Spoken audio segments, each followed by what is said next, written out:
de ses ennemis d'hier ñëw ñu war a judd ci loolu mais loolu moo tax président Macky Sall avant muy comprendre que Sonko dafa am benn partie de dimension mystique boobu c'était déjà trop tard.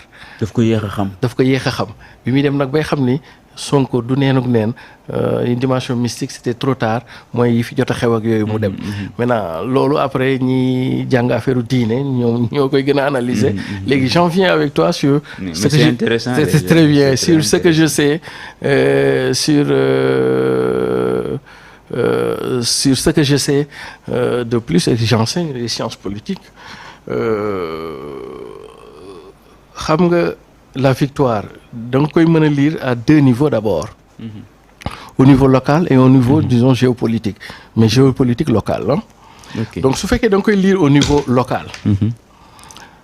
Ce qui fait la beauté et la particularité de la victoire du camp révolutionnaire c'est que jusqu'ici Sénégal dañu xamoon des hommes forts ci gox-goxaan yi. Mais les hommes forts ci gox-goxaan yi ce sont des anonymes qui les ont gagnés.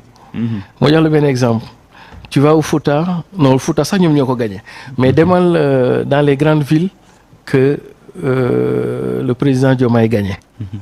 mënuloo fa bu dee camp Amadou Ba di nga naan diw moo fa nekk pour le parti au pouvoir mais pour l'essentiel des localités mënuloo wax ni diw moo fa nekk en tant que kii bi et donc c'est ce que c'est le peuple souverain moom moo jël affaire yi moom moo leen gagné très bien kon donc ça veut dire très bien kon donc ça veut dire que la logique de un homme fort ci benn localité yooyu c'est révolu. Il est préférable d'avoir des populations fortes c'est-à-dire que ngay def ay politique yoo xam ne population à la base dañ ciy gis seen bopp que ngay am un leader fort parce que le leader fort baax na de mais ça ne te garantit pas la victoire sur place parce que ponk li fi nekkoon yi yëpp ce sont des jeunes garçons anonymes ñoo leen gagné première lecture. Deuxième lecture mooy dañu daan wax lu bari naan xale yi amuñu carte. Loolu c'était une vue de l'esprit élection yi wane na ni xale yi am nañu carte ou la majeure partie de xale yi am nañu carte parce que ñi leen folle nii xale yi la. kon donc c'était une vue de l'esprit pour wax ni xale yu bari yu topp ci mouvement révolutionnaire bi amuñu carte mais non xale yi ñoom ñoo fal. Mais là où ça devient intéressant c'est par rapport au Pastef en soi. Au Pastef en soi léegi après ma ñëw ak yow sur le plan sous-régional géopolitique sous-régional. Man j'ai battu campagne avec disons les jigéeni Pastef maa ngi doog a xam lan moo tax le Pastef est devenu le Pastef xam nga parti yu bari yi commencé par mon parti ay cinu ñaari tànk nañu. moo tax des fois toogaay bi du xaw a jekk lool. mais Pastef en fait cinu ñetti tànk la. maanaam dafa taxaw dafa riigu. dafa dëju. loolu moo tax ñu mën a agsi fii xam nga benn tànk bi mooy lan. mooy diaspora Pastef. te yeneen parti yu bari foofu la leen ëppale. benn tànk bi mooy diaspora. beneen parti bi tànk bi mooy jigéen ñi. jigéen ñi Pastef. beneen partie bi mooy li ngay wax ne la jeunesse. li ngay wax ne ak yooyu mais dama ciy seppi rek jigéenu Pastef c'était la première fois pour man pourquoi j'avais choisi de ne pas aller battre campagne avec la caravane nationale Ousmane Diomaye parce que pour moi et je sais depuis 92 je suis le processus politique au Sénégal.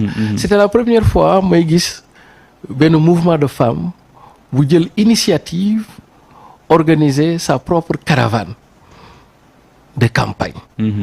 bu njëkk ba li ñu xamoon mooy jigéen ñi dañ leen daan woo ci mobilisation sociale jigéen ñi dañ leen daan woo ci jour voté.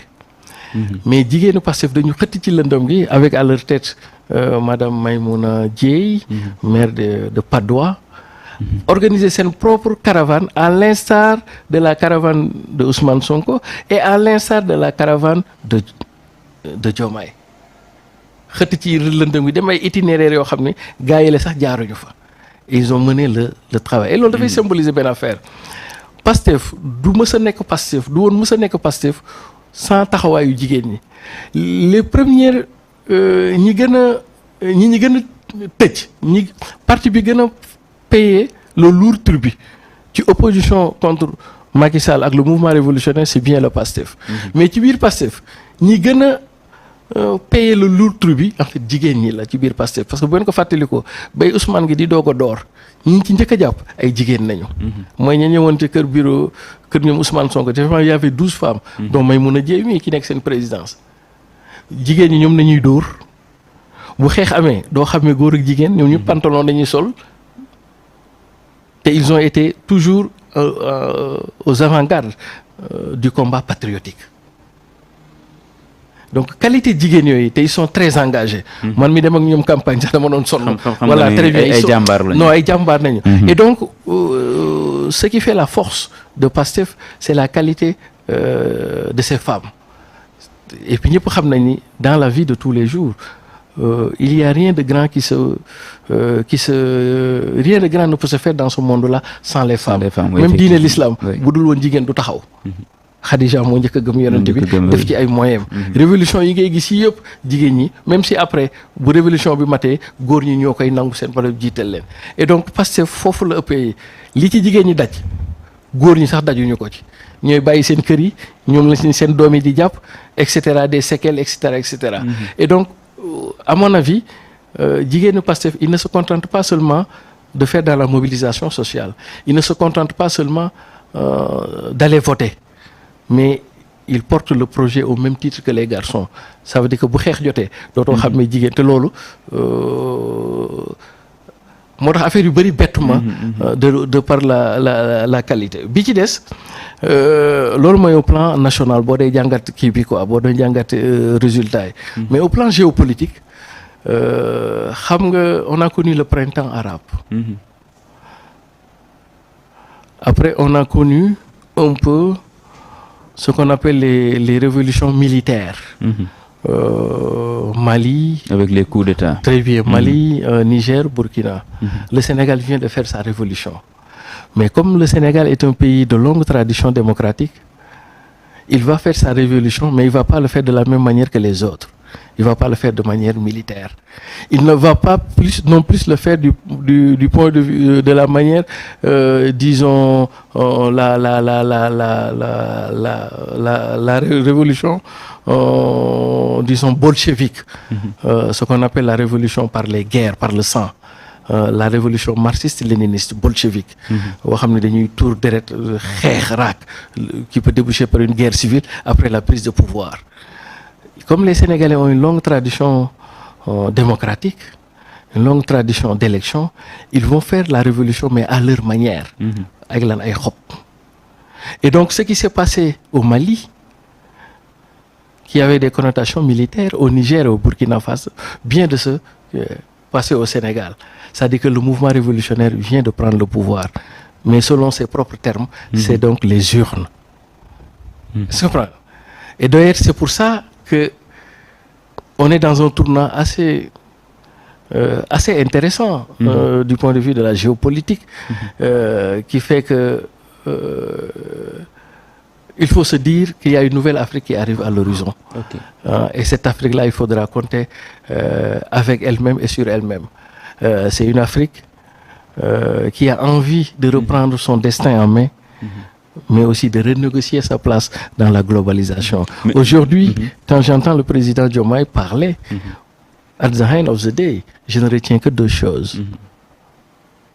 Nous voulons reprendre notre destin en main et nous voulons renégocier notre place dans la globalisation économique. ci géopolitique bi nga doon ak jeunesse bi ñu constaté ne léegi jeunes yi xam nga président Macky Sall bi ñëw en 2012 pratiquement il était le président le plus jeune ci sous-région parce que ay mag la fi fekkoon ay ñoom Yaya Jammeh ñoo ko wër fii ak ñeneen ñoo xam te ñoo gën a woon féetee mag mais actuellement boo xoolee tendance bi dafa mel ni classe ñoom Diomaye gi boo demee Burkina boo demee Niger bien vrai que bon ay putschistes lañ mais da ngay gis ne ñoom ñëpp waa quarantaine ñoom ñoo fa nekk ba ci Tchad ak Idriss Déby son fils Mahamat Succès Masra et cetera ñoom ñëpp voilà absolument da ngay gis ne même quarantaine ñoom daal ñoo absolument seen waxtu moo jot jamono ji xam nga loolu lan moo la koy su tax ma ne la y a des transformations jusqu'à Macky Sall nos leaders étaient formés et formatés dans les conflictualités diffuses de ce qu'on appelle la guerre froide et la coexistence pacifique. Cette génération de leaders a fait son temps. Et c'est un temps qui est irrémédiablement dépassée. Oui. Aujourd'hui, les nouveaux leaders du continent africain, leur conflictualité diffuse, ce n'est plus la guerre froide et la coexistence pacifique, mais c'est la mondialisation économique, c'est la mondialisation technologique, c'est la mondialisation financière. Et donc, c'est cette jeunesse dont les conflictualités, les moteurs de conflictualité diffusent restent un monde plat, de ce qu'on appelle la mondialisation à tout point de vue. Le village universel, le village planétaire, pour parler comme Léopold Sédar Senghor.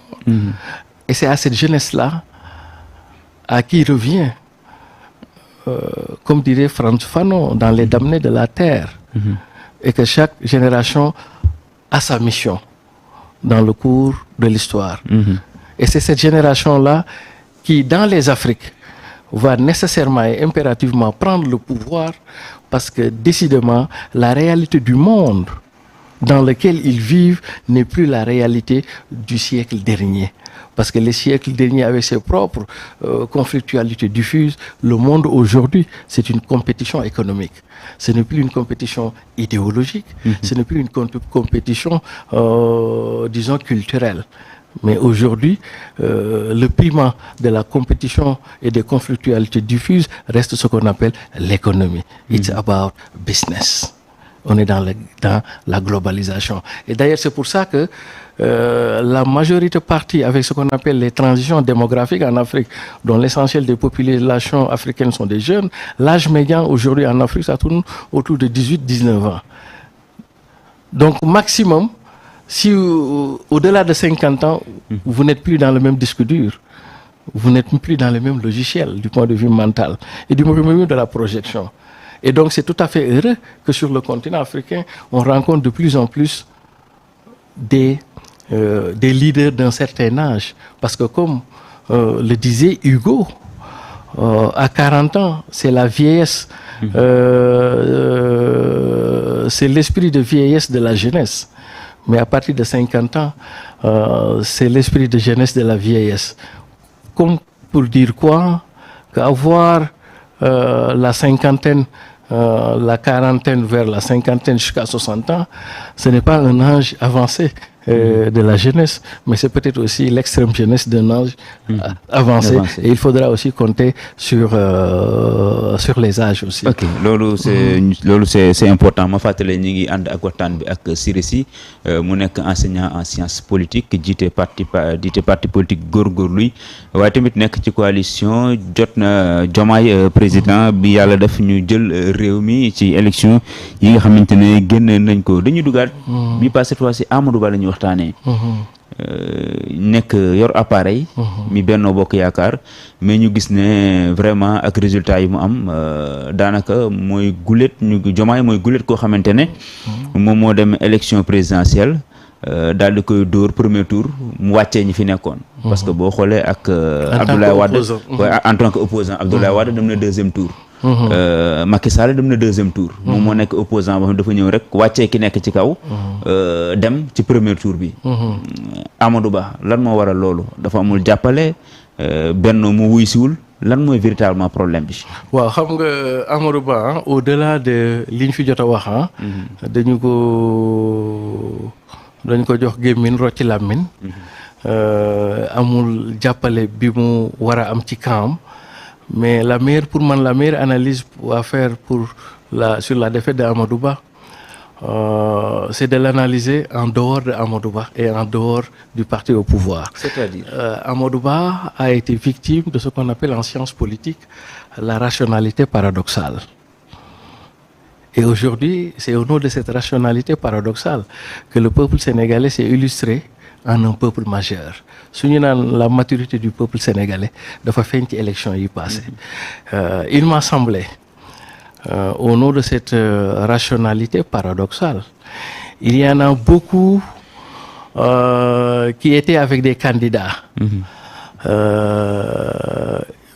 et qui ont peut-être dans le secret de l'isoloir n'ont pas voté pour le candidat pour lequel ils avaient battu campagne. Lu xaw a contradictoire laa lay wax. Xam nga lu tax? Parce qu'en fait soo ko dee analyser on avait 19 candidats mais on devait faire 2 choix. Malgré qu'on a 19 candidats, on n'avait pas 19 choix à faire. On avait juste 2 choix à faire. Et c'est là où sort la maturité du peuple. Ou la continuité ou la rupture.